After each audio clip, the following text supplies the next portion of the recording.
इसमें real numbers भी आएगा जितना हम पढ़ लेंगे, और थोड़ा बहुत हो सकता है कि ऐसी चीज भी आए जो आप लोग 9th क्लास में रियल नंबर्स में गुड पढ़े हो। Afternoon sir. Good afternoon all, good afternoon. तो देखें, आगे बढ़ते हैं हम लोग।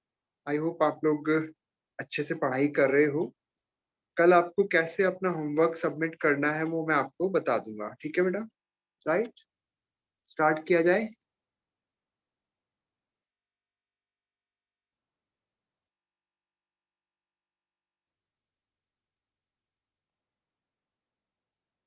So let us start. Okay, करें, स्टार्ट करें। Yes sir. चलो ओके, चलते हैं।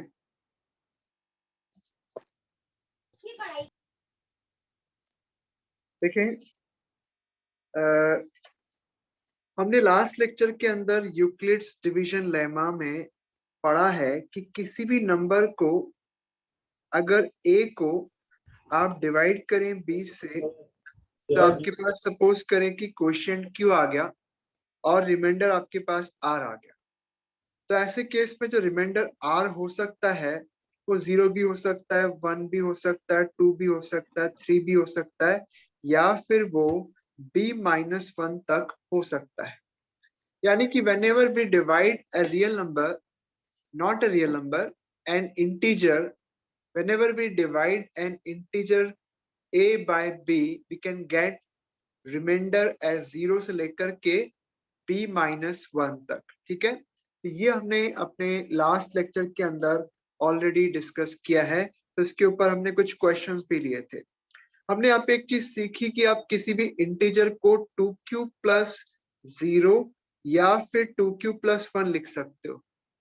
हमने एक चीज सीखी कि किसी भी इंटीजर को 3q plus 0, 3q plus 1, 3q plus 2 लिख सकते हैं।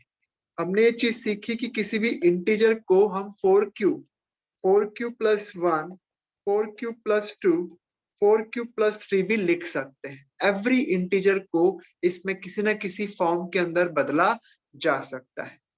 आप जब भी किसी इंटीजर को 4 से डिवाइड कर देंगे तो रिमाइंडर 0 भी आ सकता है, 1 भी आ सकता है, 2 भी आ सकता है, या फिर 3 भी आ सकता है। तो हमारे पास ये जो रिजल्ट है यूक्लिड्स डिवीजन लेमा, ये कहता है कि जब भी किसी इंटीजर को आपने b से डिवाइड किया तो आपके पास उस इंटीजर को bq plus 0, bq plus 1, bq plus 2, bq plus 3 up to bq plus b-1 तक लिखा जा सकता है। जो रिमाइंडर आपके पास होगा वो 0 से लेकर के b-1 तक कुछ भी हो सकता है। तो क्या ये बात आपको समझ में आ रही है? क्लियर है सबको? कोई दिक्कत नहीं है ना? ठीक है, राइट स्टूडेंट्स? ठीक है, तो हम लोग इसमें चलते हैं। देखें, कुछ और एग्जांपल्स लेकर के देखेंगे। आई होप आप लोग क्वेश्चंस वगैरह साथ साथ में देख रहे होंगे। ओके, तो आगे बढ़े इसमें। सब लोग देखें, नेक्स्ट एग्जांपल की तरफ चलते हैं। नेक्स्ट क्वेश्चन है कि show that one and only one out of n into n plus 2, n into n plus 2 नहीं है, n comma n plus 2 है ये, and n plus 4 is divisible by 3। आपको बताना है कि इन तीनों में से, किन तीनों में से n, n plus 2 और n plus 4 में से एक ही जना, एक ही नंबर 3 से डिवाइड होगा, बाकी दो कभी भी नहीं होंगे। एक होगा इनमें से कोई एक, बाकी दो उस समय नहीं डिवाइड होंगे 3 से। Where n is any positive integer, यहाँ पे आपके पास जो n है वो कोई भी पॉजिटिव इंटीजर हो सकता है। आप लोग यहाँ पे देखना, हम लोग यहाँ पे मालूम करना चाहते हैं कि इन तीनों में से ठीक एक ही नंबर 3 से डिवाइड होगा, बाकी दो नहीं होंगे। तो अगर हम n को सपोज करना चाहें तो हम n को ले सकते हैं क्या? 3q plus 1, 3q plus 2। अब हमने 3q लिया, क्यों लिया भाई 3? क्योंकि आप 3 से डिविजिबल होने की बात कर रहे हैं, तो आपको तो 3 ही लेना पड़ेगा ना, सही है ना, राइट। तो अपन यहाँ पे n को 3q भी मान सकते हैं, 3q प्लस 1, 3q प्लस 2। असल में हर इंटीजर को आप 3q प्लस 1, 3q प्लस 2 लिख सकते हो, या आप ये कह सकते हो कि जब भी कभी किसी इंटीजर को 3 से डिवाइड किया जाएगा तो रिमाइंडर आपको 0 भी मिल सकता है, 1 भी मिल सकता है, 2 भी मिल सकता है। तो आप हर इंटीजर को इनमें से किसी एक फॉर्म के अंदर एक्सप्रेस कर पाएंगे। तो पहला केस हम ले लेते हैं कि n को 3q रख देते हैं। हमें क्या प्रूव करना है? या तो n या n प्लस 2 या n प्लस 4 3 से डिवाइड होगा, तो n तो आपके पास 3q हो गया। बताओ n प्लस 2 कितना हो गया? 3q प्लस 2 हो गया। तो अगर आपने n को ले लिया 3q, तो n प्लस 2 आ गया 3q प्लस 2, n प्लस 4 आ गया 3q प्लस 4। मुझे बताएं इन तीनों में से कौन डिविजिबल है 3 से? एक ही है, n डिविजिबल है 3Q। 3। हाँ 3q डिविजिबल है, मतलब कि n डिविजिबल है। तो आप लोग यहाँ पे बोल सकते हैं कि only n is divisible by 3, but n plus 2 and n plus 4 are not. n plus 2 and n plus 4 are not divisible by 3. अब इसके बाद दूसरा केस मैं ले लेता हूं, राइट? बिल्कुल कर देंगे अर्णव, जस्ट क्लास के बाद मैं सर आपको वेट फॉर 1 मिनट। हाँ, ठीक है बेटा, आगे देखते हैं। सर अरे सर बोलो भी। हाँ सर 2 मिनट रुको ना सर, लिख रहा हूँ। हाँ लिखो, मैं आगे शिफ्ट नहीं कर रहा हूँ। n को हमने 3q ले लिया, अब आप n को 3q प्लस 1 लेकर के करें। सब लोग ट्राई करो इससे, सब लोग ट्राई करें। n को 3q प्लस 1 ले लें और देखें कि आपके पास तीनों में से कौन डिवाइड हो रहा है इस बार 3 से। तो n हो गया आपका 3q प्लस 1। तो बताएं n sir plus 2। n plus 2, sir n n plus plus 2, 2, n plus 2. n plus 2। बेटा मैंने पूछू तब बताओ, ओके? ऐसे बताओ मत, ठीक है बेटा, राइट ना? n आपके पास 3q प्लस 1 है, तो n प्लस 2 बन जाएगा बेटा 3q प्लस 1 प्लस 2, यानी कि आपको मिल गया 3q प्लस 3, जिसमें से आप 3 कॉमन ले सकते हैं। तो बताएं मुझे n प्लस 2 डिविजिबल है क्या 3 से? अगर n को हम 3q प्लस 1 डालते हैं तो आपके पास n प्लस 2 आएगा 3 टाइम्स q प्लस 1। अब इसी तरह से n प्लस 4 निकालेंगे तो आपके पास बना 3q प्लस 1 प्लस 4, यानी कि ये बन गया 3q plus 5। So now in this case only n plus 2 is divisible by 3। और इसके बाद हमें तीसरा केस लेना है। आप समझ रहे होंगे कि जब हम n को 3q रखेंगे तो n डिवाइड हो रहा है 3 से, n को 3q प्लस 1 रखेंगे तो n प्लस 2 डिवाइड हो रहा है 3 से। अब इसके बाद हम लोग यहाँ पे n को क्या डाल देते हैं? 3q प्लस 2 डाल देते हैं। तो देखते हैं कि इन तीनों में से कोई एक ही डिवाइड होगा क्या 3 से, ये हमें यहाँ पे नोटिस करना है। तो आप लोग देखना कि n को इस बार हम लोग 3q प्लस 2 डाल देंगे। आप लोग कर सकते हैं इससे, n को 3q प्लस 2 डाला तो n तो 3q प्लस 2 हो गया, n प्लस 2 कितना हो गया? 3q प्लस 2 प्लस 2, सही है ना? आ रही है बात समझ में? तो आप लोग देख सकते हैं कि ये 2 और ये 2 मिलकर के कितना बन गया? 4 बन गया। तो आपके पास ये 3q प्लस 4 आया। क्या n डिवाइड हो रहा है 3 से? नहीं हो रहा। क्या n प्लस 2 डिवाइड हो रहा है 3 से? नहीं हो रहा, क्योंकि इसमें 3 कॉमन नहीं आ रहा। अब इसके बाद हम n प्लस 4 निकालते हैं, तो n को तो हमने रखना है 3q प्लस 2, तो n तो हो गया 3q प्लस 2, प्लस 4 करेंगे तो आपको मिला यहाँ पे 3q प्लस 6। सो अल्टीमेटली आप देख सकते हैं कि इस पूरे में से 3 कॉमन आ रहा है। तो आप लोग यहाँ पे नोटिस कर सकते हैं n में से 3 कॉमन नहीं आया, ओके, क्योंकि वो 3q प्लस 2 बना। n प्लस 2 में से भी 3 कॉमन नहीं आया क्योंकि वो 3q प्लस 4 बना। ऐसे ही n+4 में से आपके पास 3 कॉमन आ चुका है, इसका मतलब आप लोग बोल सकते हैं कि जो n+4 होगा वही केवल डिविजिबल है 3 से। तो only n+4 is divisible by 3। तो आप लोग यहाँ पे देख सकते हैं कि जो क्वेश्चन आपसे बोल रहा है वो ये कह रहा है कि n को जब भी कोई पॉजिटिव इंटीजर लेंगे तो या तो n डिवाइड हो जाएगा 3 से, या n+2 या n+4, इनमें से केवल एक ही डिवाइड होगा 3 से। अब आप एक चीज सोचो, क्वेश्चन क्या चाह रहा है आपसे? क्वेश्चन चाह रहा है कि n को कुछ भी पॉजिटिव लेने पर, कुछ भी पॉजिटिव इंटीजर लेने पर इन तीनों में से केवल और केवल एक ही डिवाइड होगा 3 से। तो हमें क्या करना चाहिए पता है?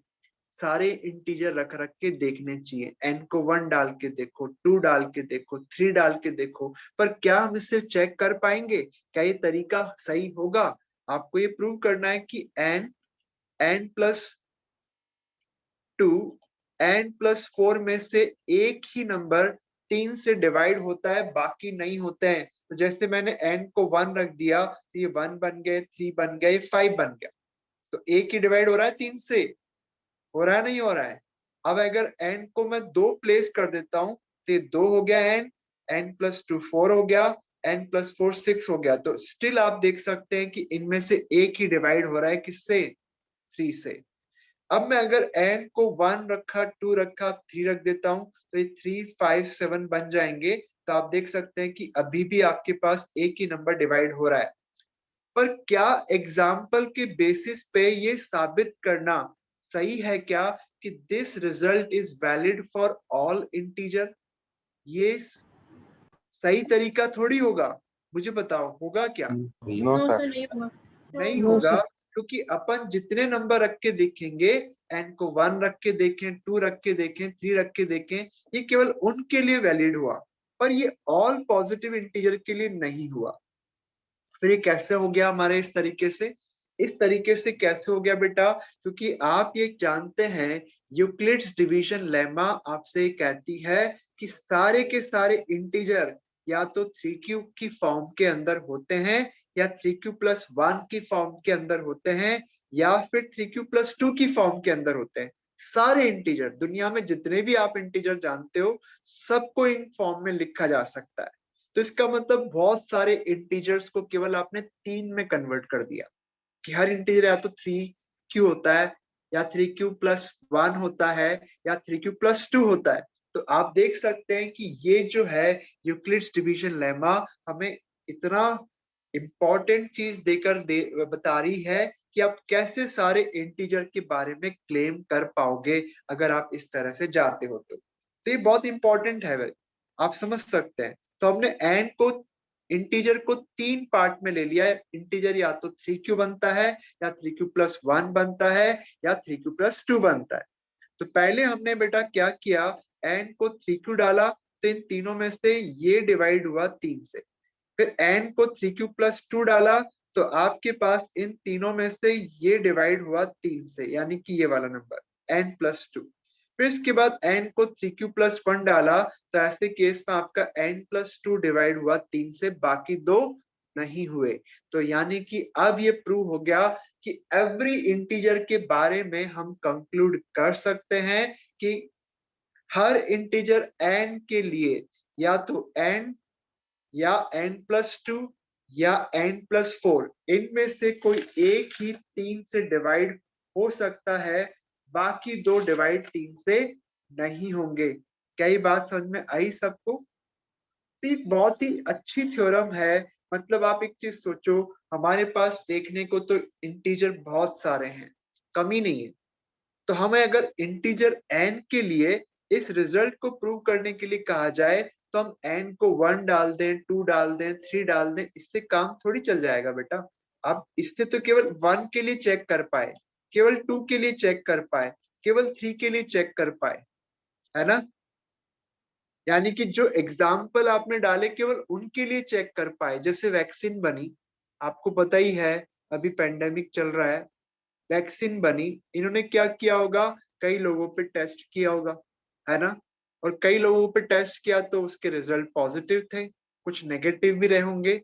बट अगर वो रिजल्ट आपके पास आए हैं सामने, तो किसी भी इंसान को अगर वो वैक्सीन लगाते हैं तो क्या सारे इंसान एक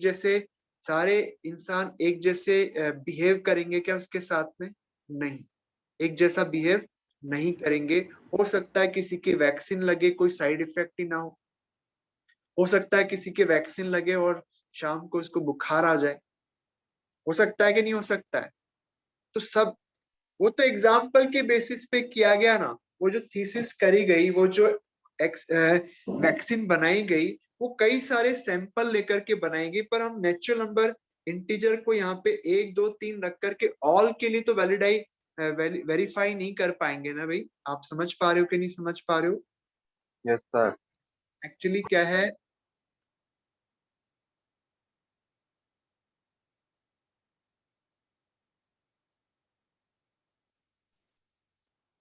बेटा थोड़ी देर रुक जाओ, इधर ध्यान दो। तो मैं आपको ये बता रहा था कि जो भी हम लोग एक्सपेरिमेंट करते हैं, वो एक्सपेरिमेंट जैसे आपने साइंस में किया, तो आपने एक वैक्सीन डेवलप करी तो उसका असर सब पे अलग अलग होता है, बट कुछ लोगों पे आपने उसको टेस्ट किया और पता लगा कि हाँ पॉजिटिव रिजल्ट आ रहे हैं, तो आपने उसको बाकी लोगों को लगाने लग गए। लेकिन उसके असर सब पे अलग अलग होते हैं। हो सकता है कि कोई को ज्यादा ही क्रिटिकल प्रॉब्लम आ जाए, ऐसा भी हुआ होगा कुछ को, पर बहुत कम को हुआ तो हमने उसको डिक्लेयर कर दिया कि ये सही है। पर मैथ्स में ऐसा नहीं होता। मैथ्स में हम कहीं पे भी इस तरह की लूप होल नहीं रखते हैं। जो चीज है वो 100% सही है, उसमें कहीं पे भी आपको एक्सेप्शन नहीं मिलेगा। तो अगर आप n को 1 रख के 2 रख के 3 रख के चेक करना चाहते हो, तो इससे 4 5 6 के लिए तो चेक ही नहीं हुआ, 7 8 9 के लिए चेक ही नहीं हुआ। अगर आप 7 8 9 के लिए भी चेक करते हो तो 10 11 12 के लिए चेक नहीं हुआ। तो हमारे पास कुछ एक साइंटिफिक वे चाहिए, वही साइंटिफिक वे आपको यूक्लिड्स डिवीजन लेमा देता है। तो आई होप आप समझ रहे हो। अब मैं इसमें आगे बढ़ रहा हूँ स्टूडेंट्स, ठीक है? नेक्स्ट एग्जांपल पे आते हैं। लिखें, prove that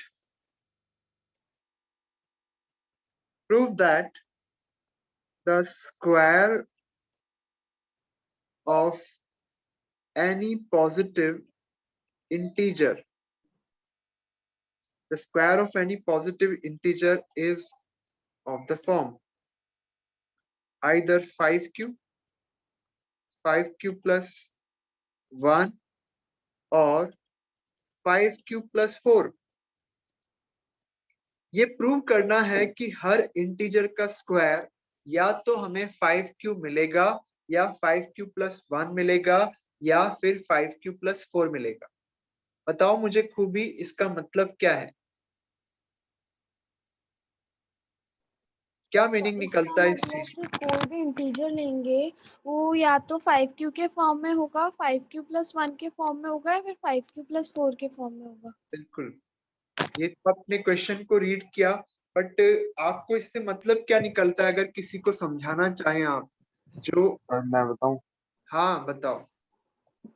सर अपन किसी भी इंटीजर के स्क्वायर को 5 से अगर डिवाइड करें तो या तो 5q के फॉर्म में होगा, या 5q plus 1 के फॉर्म में आएगा, या 5q plus 4 के फॉर्म में आएगा।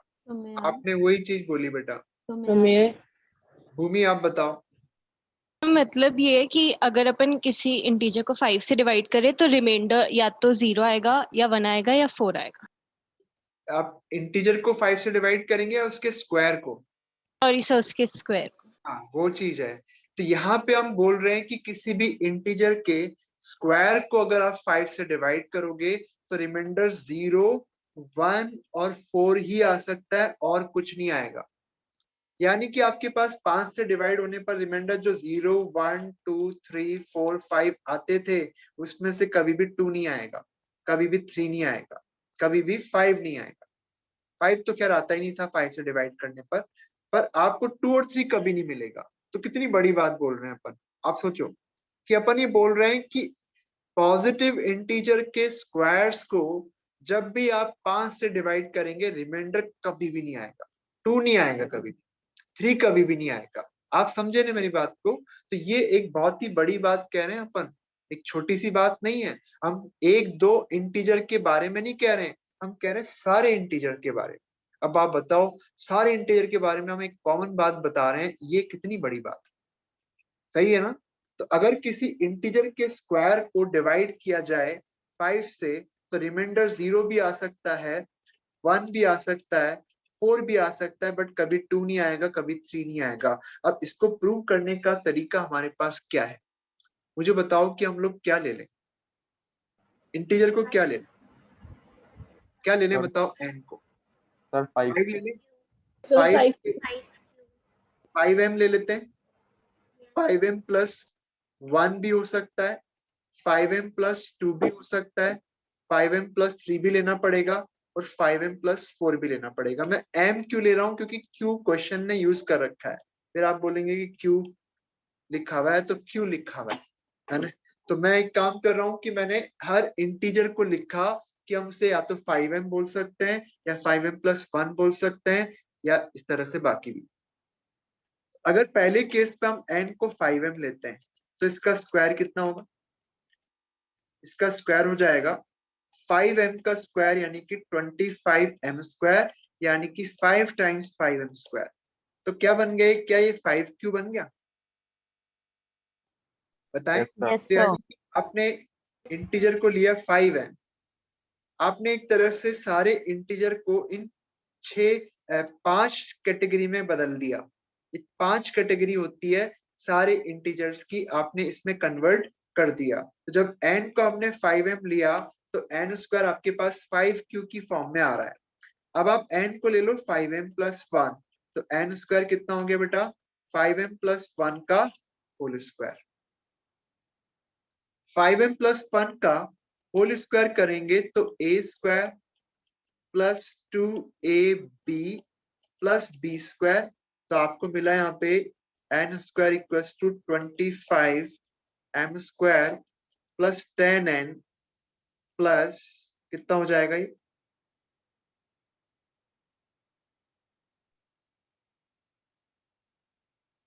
ये आ जाएगा,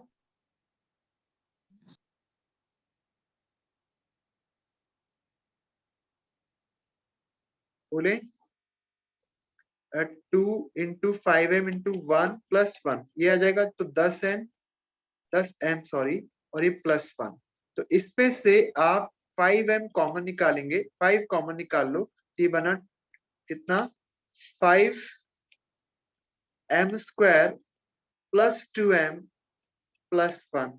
तो क्या ये बन गया 5q प्लस 1, बताएं। ऐसे बाकियों के स्क्वायर करो ना आप लोग, ऐसे क्या आप लोग भी तो करो, नहीं कर रहा हूँ अब से, करो बाकी दोनों के स्क्वायर करो, बाकी तीनों के, देखो क्या आता है।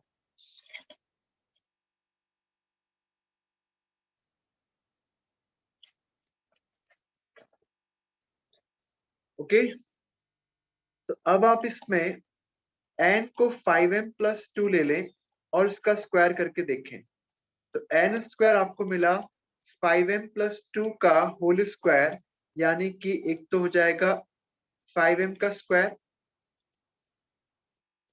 Plus 2 into 5m into 2 plus 2 का स्क्वायर, ये बन गया आपके पास 25m square plus 20m plus 4।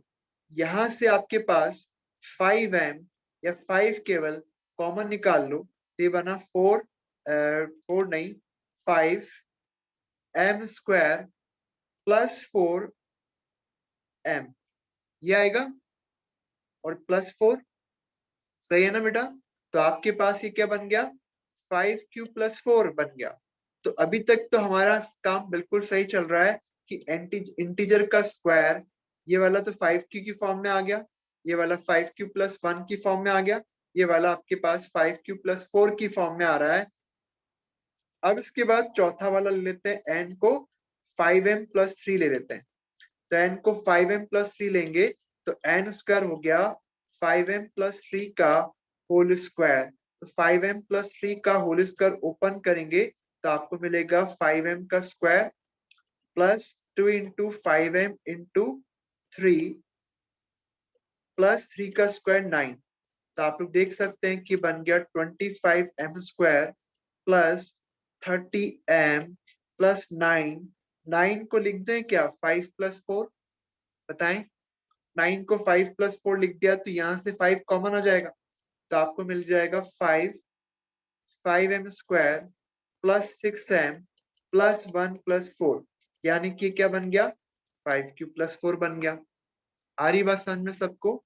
तो आप लोग देख सकते हैं कि n को अगर 5m + 3 लेंगे तो आपके पास इसका स्क्वायर 5q + 4 की फॉर्म के अंदर आ रहा है, और इसी तरह से अगर n को 5m + 4 लेते हैं तो n² आपके पास बनेगा 5m + 4 का whole square, that is 25m² plus 40m plus 16, और 16 को क्या लिख दूं बताओ? 15 plus 10 1 plus 15 plus 15 1. plus 1. Sir 15 plus + 1. 1 लिख दो, क्योंकि आपको 5 कॉमन निकालना है, यहाँ पे 5 कॉमन आ जाएगा। 5m² प्लस 8m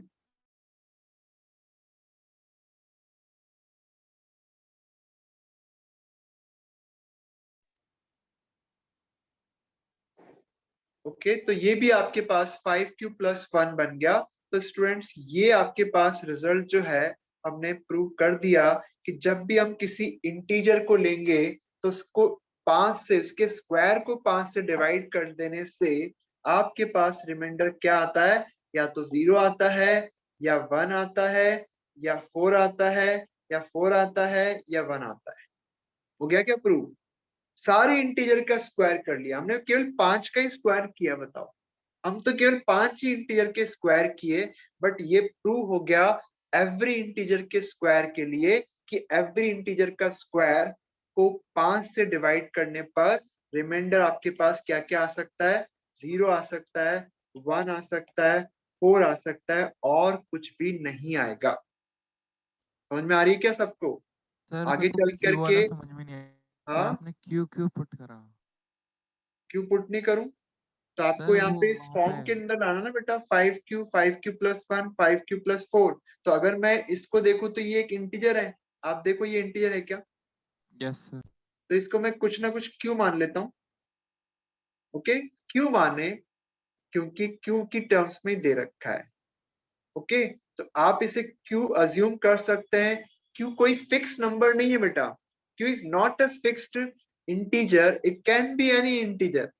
ऊपर भी ये लिखा हुआ है q is any integer, question के अंदर भी आपके पास ये है कि q आपके पास कोई भी एक इंटीजर है। ओके, यहाँ पे okay sir. q is any integer, ठीक है बेटा? Right, okay, okay. बोलो। हाँ बेटा। सर जैसे केस 3 और केस 4 में 5q + 4 दोनों आ रहा है, 5 और सेकंड में 5q + 1 आ रहा है। तो सर जैसे एक बार आप आ गए 5q + 1 और 5q + 4, तो उसके बाद स्टॉप कर सकते हैं, बाकी के 2 केस लेने जरूरी थे? बाकी के 2 केस लेने जरूरी है बेटा, क्योंकि आपने केवल जब इन तीनों का ही स्क्वायर किया, 1 2 3 का ही स्क्वायर किया, तो सारे इंटीजर उसमें कवर नहीं हुए। हुए क्या? सारे इंटीजर कवर ही नहीं हुए, क्योंकि सारे इंटीजर को हम इन 5 तरीके से लिख सकते हैं। अगर आप 5 की टर्म्स में लाना चाह रहे हो तो, अगर b को आप 5 ले रहे हो तो सारे इंटीजर को इनकी टर्म्स में लिख सकते हैं। अगर आपने केवल ये 3 कर दिया और ये नहीं किया तो आपका आंसर इनकम्प्लीट है वो, क्योंकि हमें नहीं पता ना कि यहाँ पे भी रिमाइंडर 4 या 1 ही आएगा। हमें क्या पता, करने के बाद पता लग रहा है। समझ में आया क्या? जवाब दो बेटा। Yes sir. राइट, तो चलिए आगे बढ़े, इसमें क्लियर है सबको? इसको नोट कर लो, कोई दिक्कत हो तो पूछ लें आप लोग, बाकी हम लोग इसमें आगे कंटिन्यू कर रहे हैं। सर सर सर हाँ बोलो बेटा। सर ये 5 ब्रैकेट में 5m² plus 6m plus 1 plus 4, sir ये 5q + 4 कैसे आ गया? इसको हमने क्यों ले लिया ना, ये एक इंटीजर ही तो है। m कोई इंटीजर है ना, आपको पता है। Okay sir. अगर m कोई इंटीजर है तो ये भी तो कोई ना कोई इंटीजर होगा, तो उसको हमने क्या अज्यूम कर लिया? q मान लिया। ये भी कोई ना कोई इंटीजर है तो इसको हमने q मान लिया। यहाँ पे भी आपके पास ये कोई ना कोई इंटीजर है, तो इसको भी हमने q मान लिया, and this is again an integer, तो इसको भी हमने क्या मान लिया, q मान लिया, okay sir. Right. I hope आप लोग सभी समझ गए हैं, तो मुझे आगे बढ़ना चाहिए। Excuse me, sir. हाँ सर अगर इस क्वेश्चन में होता in the form of 3q plus 1 और 3q plus 4, तो सर हम 3 ही एग्जांपल्स लेते इसके। 3 नहीं लेते बेटा, हाँ 3 लेने से काम चल सकता था। अच्छा एक बात बताओ मुझे, किसी भी इंटीजर के स्क्वायर को 3 से डिवाइड करें तो क्या क्या रिमाइंडर बच सकते हैं? 3q plus 0, 3q plus 1, 3q plus 2. हर इंटीजर को ऐसे लिख सकते हैं ना, Yes sir. ऐसे लिख सकते हैं। तो इनका स्क्वायर तो किया पहले तो वाले में नहीं लगा। इसका स्क्वायर किया तो 9q square plus 6q plus 1 आया। इसका स्क्वायर किया तो 9q square plus 12q plus 4 आया। तो आपको दिख रहा है कि रिमाइंडर क्या आएगा, 0, 1 और 4, क्योंकि ये तो 3 का मल्टीपल है कि नहीं है? सर 1 ही तो आएगा, 4 नहीं आएगा ना। सर क्यों 3 नहीं और आएगा, 1, 1 ही तो 3 आएगा, और सही 1 कह में ब्रेक रहे कर हो। देंगे। यस यस सॉरी, बिल्कुल सही कह रहे हो आप।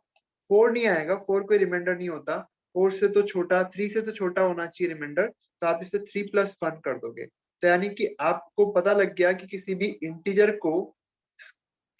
के स्क्वायर को 3 से डिवाइड करेंगे तो रिमाइंडर या तो 1 आएगा या 0 आएगा, 2 कभी नहीं आएगा।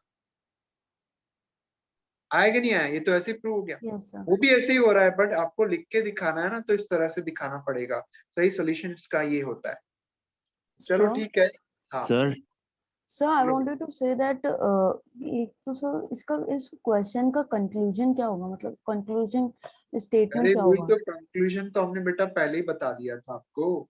हमने कहा था कि अगर किसी भी इंटीजर के स्क्वायर को 5 से डिवाइड करेंगे तो रिमाइंडर या तो आपके पास बेटा क्या आएगा, 0 आएगा या 1 आएगा या 4 आएगा। ये क्वेश्चन में हमने पहले ही बताया आपको कि अगर इसको हम समझना चाहें कि क्वेश्चन क्या कह रहा है, ये क्वेश्चन ही कह रहा है कि जब भी किसी इंटीजर के स्क्वायर को हम 5 से डिवाइड करेंगे, क्योंकि यहाँ 5 दिख रहा है, तो आपको रिमाइंडर 0 मिलेगा या 1 मिलेगा या 4 मिलेगा, इसके अलावा कुछ और नहीं मिल सकता। आई होप आप समझ रहे हो। सर सर तो कंक्लूजिंग स्टेटमेंट क्या लिखेंगे कि देयरफॉर दिस बोल दो कैन ना, गिवन स्टेटमेंट इज करेक्ट, जो ये लिख रहा है वो ही लिख दो। सिर्फ हेंस प्रूव्ड। हाँ ऐसे हैंस लिखे? प्रूव्ड पूरा ओके लिख दो, या तो फिर से ऐसे बोल दो, therefore square of any integer is of the form either 5q और 5q प्लस 1 और 5q प्लस 4। इन तीनों की फॉर्म में आपका किसी भी नंबर का स्क्वायर आएगा, बाकी और किसी की फॉर्म में नहीं आ सकता। ठीक है ओके सर। और सर चैट किस पे भेजना है सर? बेटा, चैट की जरूरत नहीं है। हम लोग, चलो मैं कर देता हूँ।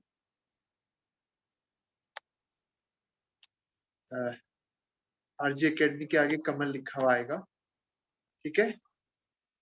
ओके बेटा, वैसे आप किसी भी होस्ट को भेजोगे तो मुझे दिख जाएगा, क्योंकि दोनों होस्ट मैं ही हूँ, है ना। किसी को भी आप भेज सकते हो, मैं यहाँ पे किसी और के साथ नहीं हूँ, अकेला ही हूँ। Okay thank you. आगे सर बढ़े। आपने थर्ड में क्या लिखा था सर? क्या सर थर्ड में 2.5 है, 25। थर्ड में क्या लिखा मैंने? सर वो सेकंड स्टेटमेंट। कौन सा सेकंड स्टेटमेंट आ गया भाई? नहीं सर, वो मतलब थर्ड में आपने सेकंड लाइन में जो लिखा था वो 2.5 है, 25। 2 into 5. 25 है 25 कहाँ लिख दिया?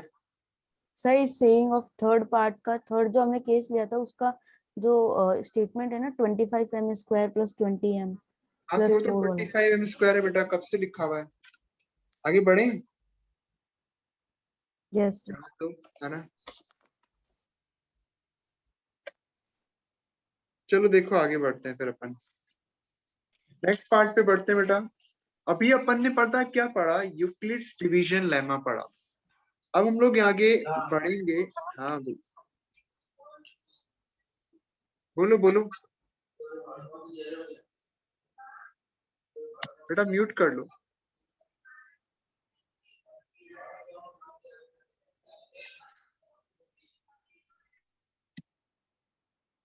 ओके, मैं थोड़ी देर आप लोग को म्यूट रखूंगा।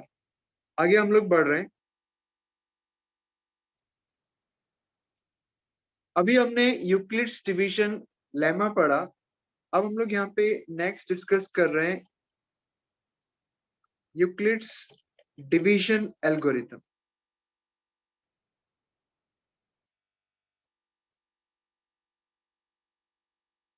Euclid's division algorithm.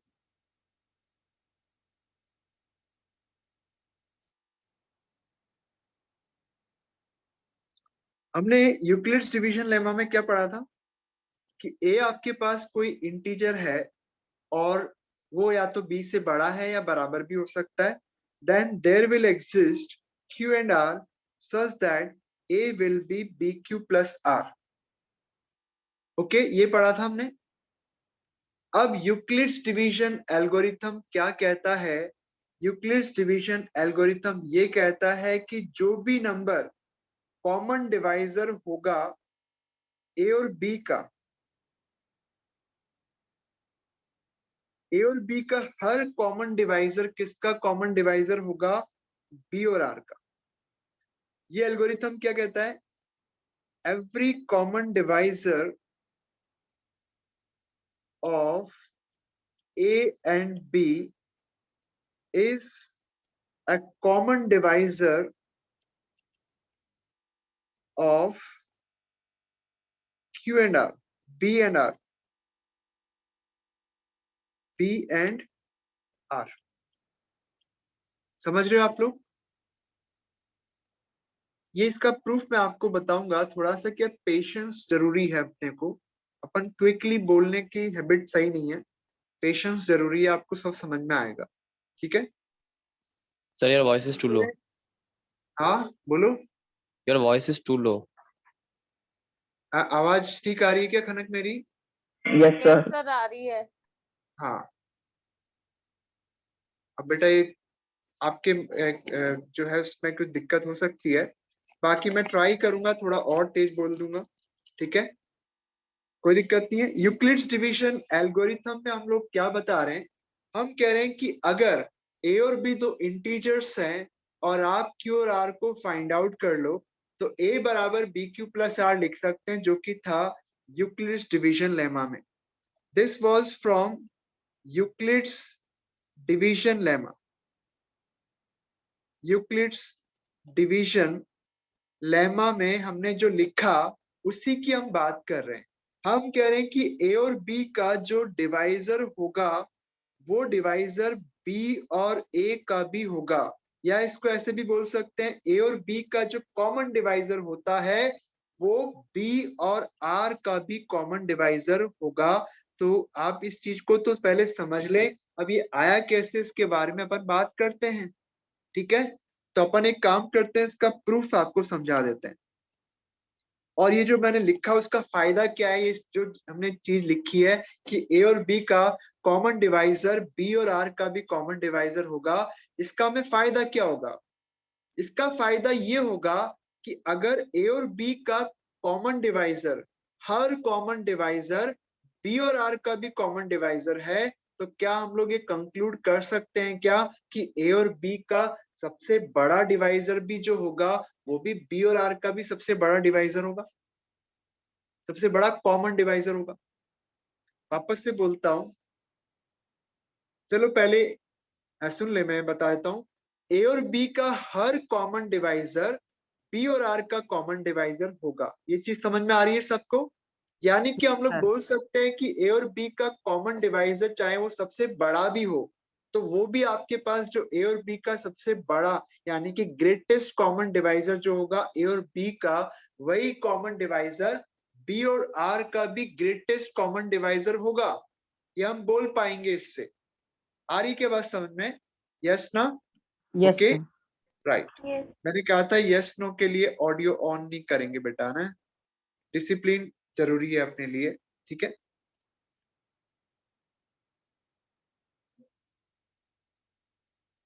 Okay students, तो चले आगे बढ़ते हैं। ए और बी का ग्रेटेस्ट कॉमन डिवाइजर बी और आर का ग्रेटेस्ट कॉमन डिवाइजर होगा, ये हमें यहाँ पे देखना है। तो चलो इस स्टेटमेंट को पहले साबित करते हैं, प्रूव करते हैं। हमें क्या प्रूव करना है? ए बी का जो कॉमन डिवाइजर होगा वो बी आर का भी कॉमन डिवाइजर होगा। इसको प्रूव करने के लिए मान लेते हैं कि A and B has a common divisor, has a common divisor sir Q1। बोलो भाई। सर अगर ए और बी में अगर कोई कॉमन डिवाइजर होगा तो सर वो तो डिवाइड कर देगा ना उसको, अब फर्दर डिवाइड हो जाएगा वो। एक बार आप सुनोगे मैं क्या बता रहा हूँ पहले, ओके सर। अगर आप सुन सकते हो। ए और बी का जो कॉमन डिवाइजर होगा वो हमें प्रूव करना है कि बी और आर का भी कॉमन डिवाइजर होगा। तो अब मान लेते हैं कि ए और बी दोनों नंबर्स का एक कॉमन डिवाइजर है Q1। अब मुझे आप बताएं कि अगर ए और बी का कॉमन डिवाइजर Q1 है, then we are able to write a बराबर Q1 टाइम्स R1। क्यों? क्योंकि ए का एक डिवाइजर है Q1, ए का एक डिवाइजर है Q1, तो ए को हम लिख सकते हैं Q1 into R1 some integer R1 के लिए, और बी को लिख सकते हैं Q1 multiplied by some integer R2। मुझे बताओ सही क्या? सपोज कर लेते हैं A and B has a common divisor Q1। अगर ए और बी का एक कॉमन डिवाइजर आपके पास Q1 है तो हम ए को लिख सकते हैं, इसको मैं एक काम करता हूं, मैं Q1 की जगह मैं कुछ और मान लेता हूं, C मान लेता हूं, थोड़ा इजी रहेगा लिखने में। ए और बी दोनों का डिवाइजर अगर C है तो ए को लिख सकते हैं CQ1, बी को लिख सकते हैं CQ2 for some integers Q1 and Q2। ये कैसे हुआ? अपन ने पढ़ा था कि जब कोई नंबर a को c डिवाइड करता है, यानी कि c a का एक फैक्टर है या c a का डिवाइजर है, तो ऐसे केस में a को c टाइम्स Q1 लिख सकते हैं। सही कह रहा हूं क्या मैं? याद है आपको शुरुआत में पहली क्लास में ये पढ़ा था अपन ने। जैसे फॉर एग्जांपल मैं कहूं कि 10 का एक डिवाइजर है 5, तो 5 को 5 इंटू 2 लिख सकते हैं। 18 का डिवाइजर है 3, क्यों? क्योंकि 3 इंटू 6 लिख सकते हैं इसको। 18 का डिवाइजर आपके पास 9 भी है, क्यों? क्योंकि इसको 9 इंटू 2 भी लिख सकते हैं। आ रही के बाद समझ में? तो ये चीज आप लोग को मैंने पहली क्लास में बता दी थी बेटा, तो मैं इसी को यूज कर रहा हूं कि जब आपके पास ए और बी दोनों का कॉमन डिवाइजर सी है तो ए को भी सी टाइम्स इंटीजर लिख सकते हैं, बी को भी सी टाइम्स इंटीजर लिख सकते हैं। आ रही क्या बात समझ में? राइट। अब हमें क्या प्रूव करना है लक्षिता, हमें क्या प्रूव करना है बताओ। सर जो ए है, ए और क्यू है, उसके जो डिवाइजर होंगे वो ए और बी के डिवाइजर जो होगा कॉमन, वो बी और आर का भी डिवाइजर होगा, ये प्रूव करना है। तो ए और बी का कॉमन डिवाइजर अगर हमने सी माना है तो हमें प्रूव करना पड़ेगा कि जो सी है वो आर का भी डिवाइजर है। समझ गए ना? क्योंकि जो ए और बी का डिवाइजर है वो आर का भी हो जाएगा ना।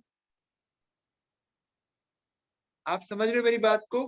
क्या प्रूव करना है आप समझ रहे होंगे।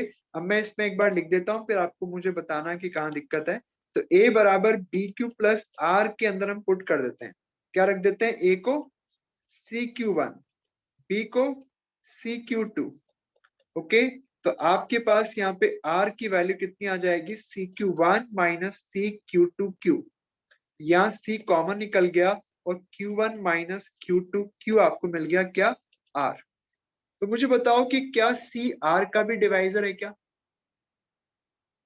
Yes it is. Yes sir. आप देख सकते हैं, we can conclude that C is a divisor of R। C is a divisor of R also। तो हमने जो प्रूव करना था क्या हमने कर लिया? हमें यही तो प्रूव करना था कि जब आपके पास ए और बी का कोई कॉमन डिवाइजर आप सी लेंगे तो वही सी कॉमन डिवाइजर हर हालत में आर का भी कॉमन डिवाइजर होगा। हमने ये प्रूव करके दिखा दिया। करेक्ट है ना? तो ये एक रिजल्ट हमने यहाँ पे आपको प्रूव करके बताया कि ए अगर बी क्यू प्लस आर है तो ए और बी का जो कॉमन डिवाइजर होगा वो बी और आर का भी कॉमन डिवाइजर होगा। अब क्योंकि वो आर का है और ऑलरेडी ए और बी का भी डिवाइजर तो वो था ही ना, इसका मतलब वो बी और आर का भी कॉमन डिवाइजर हो गया है। मैं फिर से इसको आपको एक बार रीड करके बताता हूँ इस रिजल्ट को, इस एल्गोरिथम को, कि हमने क्या बोला है। वी आर सेइंग दैट कि अगर a बराबर बी क्यू प्लस आर है तो ऐसे केस में ए बी का हर कॉमन डिवाइजर बी आर का भी कॉमन डिवाइजर होगा। इसको प्रूव करने के लिए हमने मान लिया कि ए और बी का कॉमन डिवाइजर आपके पास कौन है? सी है। तो अगर ए और बी का कॉमन डिवाइजर सी है तो हमें प्रूव करना है कि बी आर का भी कॉमन डिवाइजर सी है। तो केवल आर का डिवाइजर है सी, ये प्रूव कर दो। बी का तो हम मान ही रखे हैं, है ना? तो ए और बी का कॉमन डिवाइजर अगर सी है तो ए को लिख सकते हैं सी टाइम्स इंटीजर, बी को भी लिख सकते हैं सी टाइम्स इंटीजर। इन दोनों को यहाँ प्लेस किया तो CQ1 CQ2 आर निकाला इससे, तो आपके पास ये आया, जिससे पता लगता है कि आपके पास सी का भी, सी जो है वो आर का भी कॉमन डिवाइजर है। So it proves that, you can say, it proves that if a बराबर bq plus r is given, then each divisor of a and b is also a divisor of b and r. It is proved। यानी कि a और b का सबसे बड़ा divisor जो common divisor होगा वो भी b और r का ग्रेटेस्ट कॉमन डिवाइजर हो जाएगा। तो it also proves that, we can say, it also proves that the greatest common divisor, greatest common divisor, यानी कि शॉर्ट में क्या बोलते हैं ग्रेटेस्ट कॉमन डिवाइजर को? GCD या HCF। It proves that the greatest common divisor यानी कि GCD या फिर HCF is also the greatest common divisor, the greatest common divisor of B and R। ठीक है प्रत्युष, बताओ क्या कह रहे हो? सर कॉमन डिवाइजर को फैक्टर बोल सकते हैं? बिल्कुल कह सकते हैं। डिवाइजर मतलब फैक्टर होता है, समझ गए ना? डिवाइजर और फैक्टर एक ही बात होती है बेटा। डिवाइजर जो डिवाइड करता है, फैक्टर जो डिवाइड करता है, फैक्टर भी डिवाइड ही करता है, दोनों एक ही मतलब है, राइट? ओके, तो यहाँ पे एक बहुत ही इंपॉर्टेंट रिजल्ट हमारे पास आ गया है कि हमने अभी बताया कि अगर आपके पास a बराबर बी क्यू प्लस आर है तो ऐसे केस में any divisor of, any common divisor of a and b और any common factor of a and b is also a common divisor of b and r, यानी कि is also a common factor of b and r। तो जब आपके पास a और b का हर common divisor b और r का भी कॉमन डिवाइजर है तो क्या हम लोग बोल सकते हैं कि a और b का GCD भी क्या होगा? b और r का GCD होगा, क्योंकि a और b का ग्रेटेस्ट कॉमन डिवाइजर b और r का ग्रेटेस्ट कॉमन डिवाइजर हो जाएगा। तो ये समझ में आ रहा है सबको? इससे हमारे पास एक एल्गोरिथम निकल के आता है। एल्गोरिथम यानी कि किसी चीज का कैलकुलेशन करने का मेथड, और वो कैलकुलेशन किसकी होगी यहाँ पे? GCD की, या ऐसे कहें HCF की। ओके, बात समझ में आ रही है? और वो कैसे होगी, मैं आपको जो ऊपर लिखा है वही रिजल्ट है जो आपको यूज करना है। चलो एक छोटा सा क्वेश्चन लेते हैं। फाइंड HCF या GCD एक ही बात होती है बेटा, ये है ना, ऑफ 42 एंड 30। अब आपको पता है, ये तो देख के मालूम चल रहा है कि इसका GCD 6 आएगा, पर मैं आपको इस क्वेश्चन के थ्रू मैं आपको ये समझाना चाह रहा हूं कि यूक्लिड्स डिवीजन एल्गोरिथम जो हमने ऊपर सीखा है वो हम कैसे अप्लाई करेंगे। ठीक है, करें इससे। सबने नोट कर लिया क्या? Yes sir. तो हम लोग यहाँ पे 42 को डिवाइड से करेंगे। सर 42 बोलो भाई। Sir greatest common divisor of के बाद में क्या लिखा है? Of B and C. Okay sir.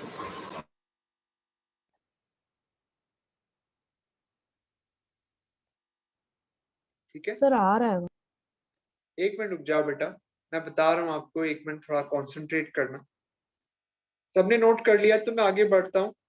Yes sir. Copy कर लिया तो चलो इस क्वेश्चन पे आते हैं। ध्यान देना, हमें क्या लाना है? 42 और 30 का GCD लाना है।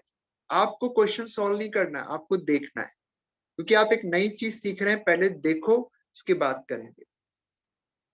आप GCD HCF ऑलरेडी निकाल चुके हैं, आपको आता है, मुझे मालूम है, पर जो एल्गोरिथम मैं आपको समझा रहा हूं उसको आपको समझना है। तो आप लोग यहाँ पे 42 को डिवाइड करें 30 से, तो कितनी बार डिवाइड होगा बताओ? क्वेश्चन क्या आएगा? 1 आ जाएगा। और रिमाइंडर क्या आएगा? 12। According to Euclid's division algorithm, every common divisor of these two is also a common divisor of these two. Yes or no? Yes. Yes, sir. अब हम Yes, लोग यहाँ sir. पे अगर 42 और 30 का GCD निकालना चाह रहे हैं तो सिंपली किसका निकाल लो? 30 और 12 का। वो आपको आंसर जो 42 और 30 के GCD से आएगा वही 30 और 12 का भी GCD होगा। तो यानी कि अब हम 30 को डिवाइड कर देते हैं 12 से, तो कितनी बार डिवाइड होगा? 2 बार। 2 बार हो जाएगा ना अंकित? तो 2 बार डिवाइड हो गया, यहाँ पे 6 बचेगा। तो अब आप देख सकते हैं कि इन दोनों का GCD होगा। फिर से बोलता हूं, 42 और 30 का GCD होगा 30 और 12 के GCD के बराबर। और अब हम बोल रहे हैं कि 30 और 12 का GCD होगा 12 और 6 के GCD के बराबर। सोचो, नंबर छोटे होते जा रहे हैं। अब देखें, 12 और 6 का GCD चाहिए, तो 12 को डिवाइड करो किससे? 6 से। तो कितनी बार डिवाइड हुआ? 2 2 times. टाइम्स। और यहाँ पे आपको मिलेगा 0। तो अब मुझे बताओ 12 और 6 का GCD बराबर होगा क्या 6 और 0 का GCD? बिल्कुल होगा। अच्छा मुझे एक बात बताएं, GCD of a number and 0 क्या होता है? The first number. First number आएगा, क्योंकि हमें सबसे बड़ा डिवाइजर चाहिए जो दोनों को डिवाइड करे। ए को भी और 0 को भी डिवाइड करने वाला सबसे बड़ा नंबर 0 ए ही होगा। तो इसका मतलब 6 और 0 का GCD क्या आया? 6 आ गया। तो अब मैं वापस से पूरे ऊपर से नीचे तक आ रहा हूं। 42 और 30 का GCD, 42 और 30 का GCD बराबर है 30 और 12 के GCD के। और 30 और 12 का GCD बराबर है 12 और 6 के GCD के। और 12 और 6 का GCD बराबर है 6 और 0 के GCD के। इसका मतलब अल्टीमेटली आपके पास GCD of 42 and 30 is equal to 6. This is your answer. आया समझ में? ये तरीका काफी अच्छा है अगर नंबर आपके पास काफी बड़े सारे आ जाएं। ये छोटे हैं इसलिए इस तरीके में आपको लगेगा कि ये तो ऐसे दिख गया कि GCD आपको पता है कि 6 आएगा। चलो एक काम करते हैं, फाइंड करते हैं नए क्वेश्चन के लिए GCD। Find GCD of, find GCD of two number 4052 12,576। आ रही बात समझ में सबको? आप लोग देखना कि ए और बी का जीसीडी बराबर होता है बी और आर के जीसीडी के। तो ये प्रोसेस कब तक चलता है? जब तक रिमाइंडर 0 नहीं आ जाए, क्योंकि जब आप रिमाइंडर 0 ले आएंगे तो इन दोनों का जीसीडी किसके बराबर आएगा? इन दोनों का जीसीडी इस नंबर के बराबर आ जाएगा जो 0 नहीं है। ठीक है, 6 और 0 का जीसीडी क्या होता है? 6 होता है। ओके, अब अपन यहाँ पे इस क्वेश्चन की तरफ जा रहे हैं। तो आपके पास ये थोड़े बड़े नंबर है, हालांकि हम इनका भी जीसीडी निकाल लेंगे प्राइम फैक्टर से। आता है ना सबको? है ना, सबको आता है, बट हमें इस मेथड से, इस एल्गोरिथम से करना है। तो इसके लिए क्या करेंगे? 4052 को डिवाइड करेंगे, सॉरी बड़े नंबर को डिवाइड करना छोटे से। तो 12, 5, 7, 6 को डिवाइड करेंगे 4052 से, तो शायद 3 बार चल जाएगा, है ना? कितना हो गया? 4052 इंटू 3 करें, 6, 15 और 12, 1216 राइट, 1216 आया ये। तो ये वाला नंबर आया 1216, लेकिन आपके पास फिर ये है, तो रिमाइंडर कितना बचेगा?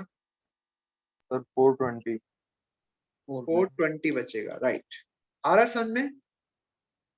आप डिवाइड करके देख लो, मैं तो ऐसे कर रहा हूँ, आपको डिवाइड सबको करना आता ही है बेटा, है ना? अब मुझे एक बात बताओ कि इन दोनों का जीसीडी, आप सोचो, क्योंकि आपको पता है इन दोनों का फैक्टर, कॉमन फैक्टर होगा इन दोनों का भी कॉमन फैक्टर, यानी कि जब आप इन दो नंबर का जीसीडी चाहते हैं तो वो जीसीडी असल में 4052 और 420 की जीसीडी के बराबर होगा। तो आपके नंबर छोटे हो गए ना, छोटे हो गए तो थोड़ा काम इजी और इजी होता चला जाएगा। तो अब इसे 420 से डिवाइड करो, कितनी बार डिवाइड होगा?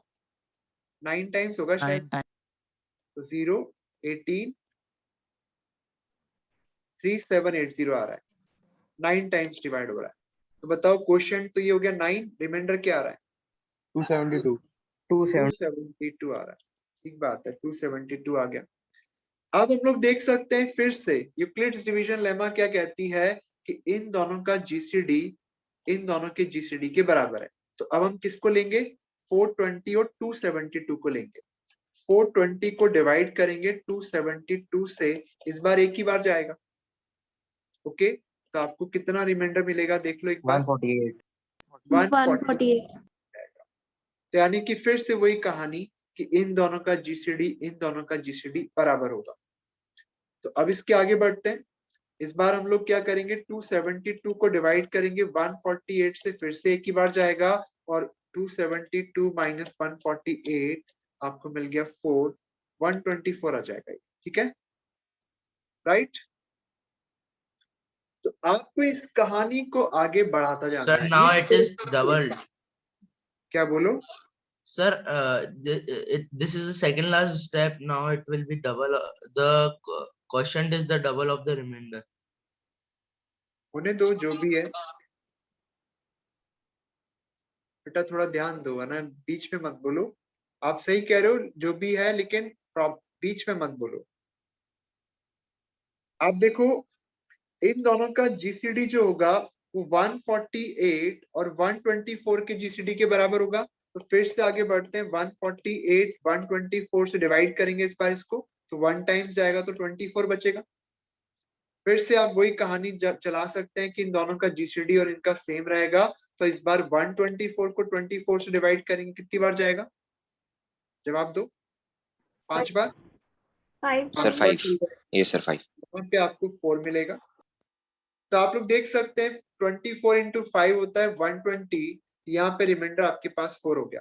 अब इन दोनों का जीसीडी और इन दोनों का जीसीडी सेम होता है? होता है।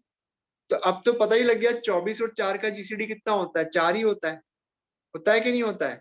तो आंसर यहीं दिख जाएगा। या अपन इसको एक और स्टेप कंटिन्यू करो। अभी तो 24 को डिवाइड करो किससे? 4 से, और रिमाइंडर 0 आएगा। अभी क्लास ओवर होने वाली है, मैं आपको इसमें बता देता हूँ। इन दोनों का जीसीडी और इन दोनों का जीसीडी सेम है, तो अल्टीमेटली मुझे बताओ जीसीडी कितना आया? 4। 4 हाँ, 0 नहीं आता बेटा, 4 आएगा। 0 कभी भी किसी का डिवाइजर नहीं हो सकता। ठीक है, 4 और 0 का Yes, sir. जीसीडी 4 आएगा। अब मुझे आप बताओ कि ये कहानी आपको ज्यादा आसान लग रही होगी ना, कि बड़े बड़े नंबर्स थे उनका जीसीडी निकालने में टाइम लगता।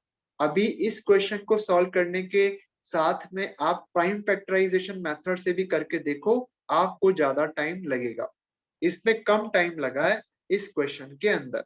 आई होप आप समझ गए हो। और हम लोग अब अगली क्लास में जाने वाले हैं, और आपको इसमें 1.1 एक्सरसाइज थोड़ा स्टार्ट कर लेना। जैसे 1.1 तो आपको करना ही है, 1.2 थोड़ा सा देख लेना, जितना हमने कराया उसको आप कवर अप करके देखना। आ रहा है समझ में? अच्छा लग रहा है ना? तो ये एक अच्छा मेथड हमने सीखा है। Okay, Yes, sir. इसमें ये कई simplify जगह होते जा रहा है काम बार बार। Okay, thank you all. Thank you, sir. Thank